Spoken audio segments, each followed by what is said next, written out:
नमस्ते बच्चों। आज हम उद्भव पाठ्य पुस्तक में से नया पाठ पढ़ने वाले हैं।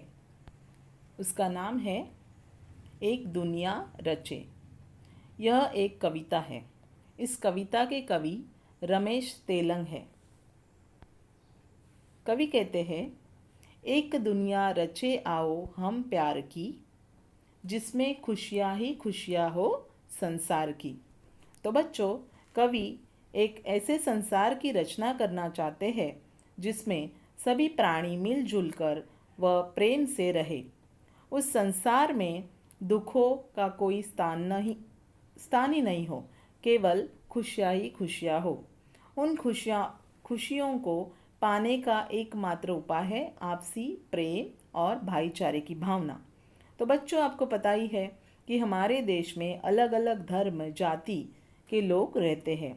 तो कवि कहते हैं, अगर हमें खुशियाँ पानी है तो हम सभी को धर्म जाति रंग रूप के भेद को भुलाकर प्रेम पूर्वक रहना होगा। आगे कवि कहते हैं, एक धरती ने हमको दिया है जन्म, एक धरती के बेटे हैं हम मान ले। कवि के अनुसार सभी मनुष्यों ने इस एक धरती पर जन्म लिया है। यह धरती हमारी माँ है और हम इसकी संतान। तो इस प्रकार हम सब आपस में भाई भाई हैं। आगे कवि कहते हैं, अजनबी हो भले हाथ अपने मगर, एहसास एक दूजे के पहचान ले। मतलब यहाँ पे अजनबी मतलब बच्चों जिन्हें हम जानते पहचानते नहीं हैं, और एहसास मतलब कि हमारे भीतर जो भाव है या हमारा कुछ एहसास होता है हमें किसी चीज़ का।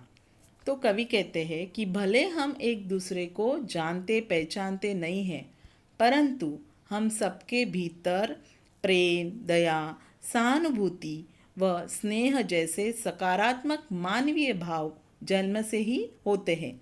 तो हम सबको उन भावों को पहचानना आना चाहिए ताकि हम सब एकता से और एक साथ रहे और एक दूसरे को जाने।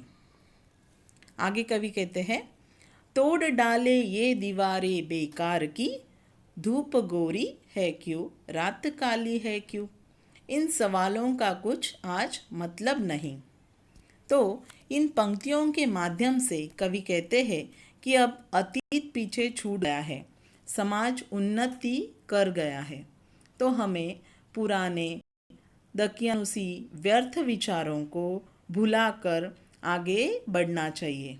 मतलब क्या है बच्चों, हमें पुराने ज़माने में जो हम एक दूसरे को धर्म जाति के आधार पर भेदभाव करते थे, उस भेदभाव की दीवार को हमें आज तोड़ना है और हमें नए समाज का निर्माण करना है जिसमें ऐसे भेदभावों का कोई स्थान नहीं है।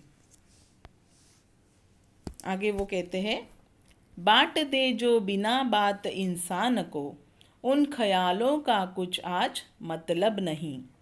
तो कवि कहते हैं, जब प्रकृति काले गोरे का भेद नहीं करती, प्रकृति मतलब जैसे सूरज सबको समान रूप से रोशनी देते हैं, नदियाँ सबको पानी देती है और पेड़ फल फूल छाया आदि देती है, तो उसी प्रकार हम मनुष्य को भी आपसी भेदभाव को हमारे जीवन में कोई स्थान नहीं देना चाहिए। कवि कहते हैं कि भेदभाव जैसे ख्याल मतलब विचारों का भी आज हमारे ऊपर तो क्या होता है, उसका अर्थ क्या होता है कि भेदभाव ही द्वेष घृणा युद्ध आदि को जन्म देता है, जिससे समाज की उन्नति रुक जाती है। तो हमें क्या करना है बच्चों, तो आगे कवि कहते हैं, जोड़कर हर कड़ी टूटते तार की, एक दुनिया रचे आओ हम प्यार की। तो कवि कहते हैं, हम सब मिलकर एक ऐसे संसार की रचना करें जिसमें आपसी द्वेष ईर्ष्या के स्थान पर प्रेम समानता भाईचारे जैसे भावों की प्रधानता हो। मतलब उन्हें हमारे जीवन में मुख्य स्थान दिया जाए। तो बच्चों, समाज के और स्वयं के विकास के लिए आवश्यक है कि हम सब प्रेम से और मिलजुल कर रहे। एकता में ही बल और हमारा सबका विकास है। तो बच्चों, आशा करती हूँ कि यह कविता का अर्थ आपको समझ में आया होगा। धन्यवाद।